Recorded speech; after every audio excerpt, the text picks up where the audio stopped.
안녕하십니까? 여러분들 우리나라에서 가장 가까운 나라라고 하면 어느 나라를 들 수가 있습니까?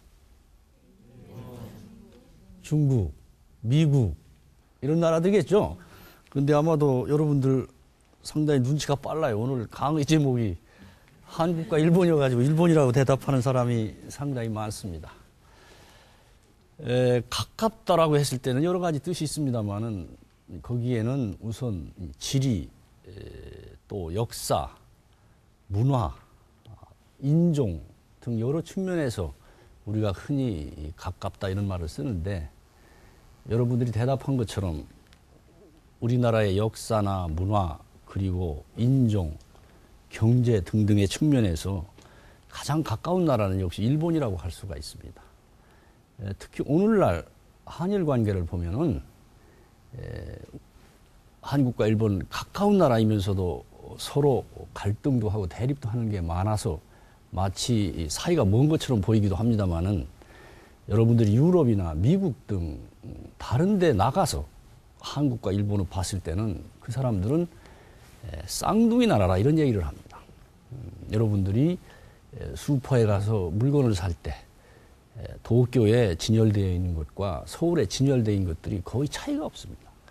물론 내용물도 그렇고 진열의 방법도 마찬가지입니다. 그렇게 한국과 일본은 현재도 대단히 가까운 그리고 역사적으로도 대단히 가까운 나라였습니다.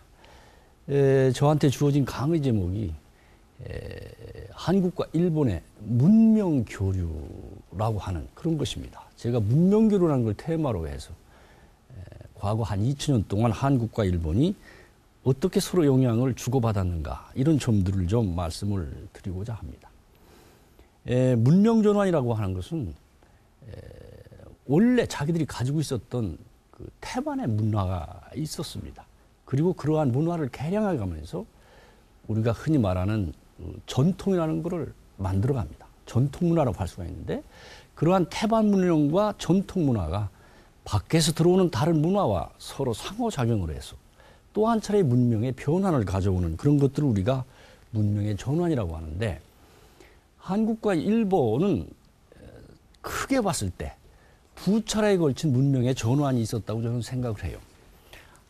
한 번은 대개 태반 문명과 전통 문명을 바탕으로 해서 우리나라 같은 경우는 신라가 삼국을 통일하는 그러한 과정에서 급격하게 중국의 문화, 중국의 문명을 받아들이면서 이제 우리의 태반 문명 위에 또 한 차례 중국 문명이라는 것이 이루어지는 그것이 제가 보기에는 한 1000년 동안 지속이 된다고 봅니다.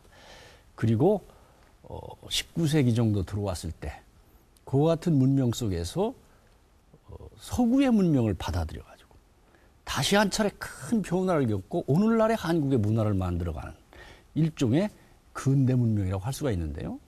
일본도 마찬가지라고 생각합니다. 크게 봤을 때는 한국이나 일본이나 고대에서는 자기의 전통 문화, 태반 문화를 바탕으로 해서 중국 문명이라고 하는 큰 틀 속에서 또 한 차례 문명을 바꿔갔었던 그 바꿔갔을 때 일본에게 큰 영향을 미쳤던 것이 바로 한국입니다. 왜냐하면 바다를 건너 있었던 일본은 중국의 문명을 자기 스스로 받아서 소화해낼 능력이 없었습니다.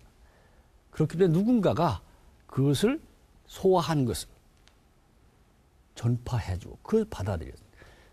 그렇다면 근대에는 어땠습니까? 근대에서는 오히려 거꾸로 우리가 주체적으로 서양 문화를 받아들일 수 있는 처지에 있지 못했습니다. 지리적으로도 그랬었고 또 서구 문명을 스스로 소화해낼 능력이 없을 때 그랬을 때 결국 일본을 통해서 서구 문명을 받아들였었던 그러한 현상이 있었다고 저는 생각해요. 크게 봐서. 오늘은 그와 같은 문명 전환의 키워드를 가지고 고대에는 결국은 중국의 문명 속에서 한국과 일본이 전환을 가는데 한국이 주도적인 역할을 했고 근대에 와서는 중국의 문명 속에서 서구 문명을 받아들일 때 일본이 오히려 주도적인 역할을 했었다고 하는 그러한 시각에서 보도록 하겠습니다. 그러한 얘기들을 저는 한 2000년의 역사 속에서 살펴보고자 합니다. 그럴 때 저는 한 세 가지 측면을 중시해야 된다고 생각합니다. 하나는 인간의 이동에 문제가 있습니다. 사람의 물결이 결국은 문화를 가져가게 되고 그러한 것들이 문명을 전환하는 데 큰 요소로 작용한다고 하는 것 부정할 수가 없습니다. 그리고 또 하나의 요소는 전쟁입니다. 전쟁에 의해서 한 나라에 큰 충격이 가해지고 그 전쟁이라고 하는 것은 결국 인간의 이동과 물자의 교류라고 하는 걸 같이 가져오는 거기 때문에 그걸 통해서 문화의 변화가 나타납니다. 그리고 오늘날 평화로운 시대에도 문명이라든지 문화 이런 것에 큰 영향을 주는 것은 교역입니다.